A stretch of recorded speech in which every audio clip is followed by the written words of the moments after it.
return the man who your administration says was mistakenly is deported? The man who was mistakenly deported to El Salvador? Well, let me ask Pam, would you answer that question? Sure, President. First and foremost, he was illegally in our country. He had been illegally in our country.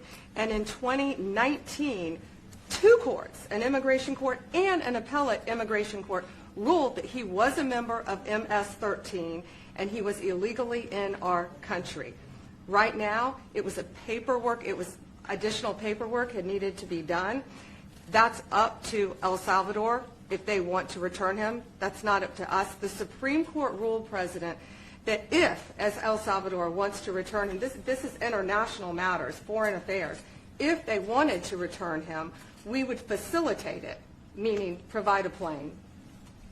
So will you return him? And you are doing a great job. Thank you. Stephen Miller, wait a minute. Can you just also respond to that question? Because, you know, it's asked by CNN, and they always ask it with a slant, because they're totally slanted because they don't know what's happening. That's why nobody's watching them. But would you answer that question also?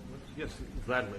So, as Pam mentioned, there's an illegal alien from El Salvador. So, with respect to you, he's a citizen of El Salvador. So, it's very arrogant even for American media to suggest that we would even tell El Salvador how to handle their own citizens as a starting point. As two immigration courts found that he was a member of MS-13. When President Trump declared MS-13 to be a foreign terrorist organization, that meant that he was no longer eligible under federal law, which I'm sure you know, you're very familiar with the INA, that he was no longer eligible for any form of immigration relief in the United States. So he had a deportation order that was valid, which meant that under our law, he's not even allowed to be present in the United States and had to be returned because of the foreign terrorist designation.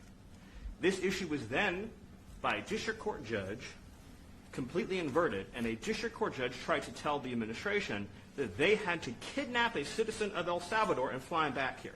That issue was raised to the Supreme Court, and the Supreme Court said the district court order was unlawful, and its main components were reversed 9-0 unanimously, stating clearly that neither Secretary of State nor the President could be compelled by anybody to forcibly retrieve a citizen of El Salvador from El Salvador, who again is a member of MS-13, which, as I'm sure you understand, rapes little girls, murders women, murders children, is engaged in the most barbaric activities in the world, and I can promise you if he was your neighbor, you would move right away. So you don't plan But to the ask for Supreme Court's to get asking him back? to...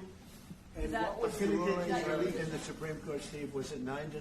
Yes, it was a 9-0 In our favor. in our favor against the district court ruling, saying that no district court has the power to compel the foreign policy function of the United States. As Pam said, the ruling solely stated that if this individual, at El Salvador's sole discretion, was sent back to our country, that we could deport him a second time. Well, No version of this legally ends up with him ever living here because he is a citizen of El Salvador. That is the president of El Salvador. Your questions about it, per the court, can only be directed to him.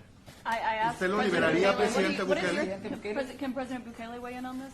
Do you plan to return him? Well, I suppose you're not suggesting that I smuggle a terrorist into the United States, right? It's always How can I smuggle? How can I return him to the United States? Like I smuggle him into the United States, or what do I do? Of course, I'm not going to do it.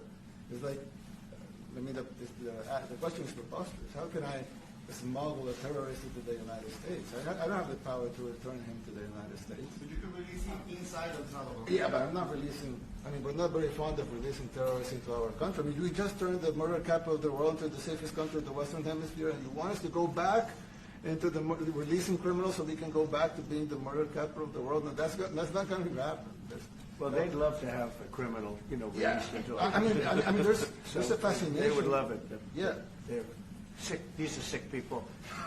Mark, do you have something to say about that? Yeah, I mean, Stephen Island, I don't understand what the confusion is. This individual is a citizen of El Salvador. He was illegally in the United States and was returned to his country. That's where you deport people, back to their country of origin, except for Venezuela that wasn't refusing to take people back or places like that. I can tell you this, Mr. President.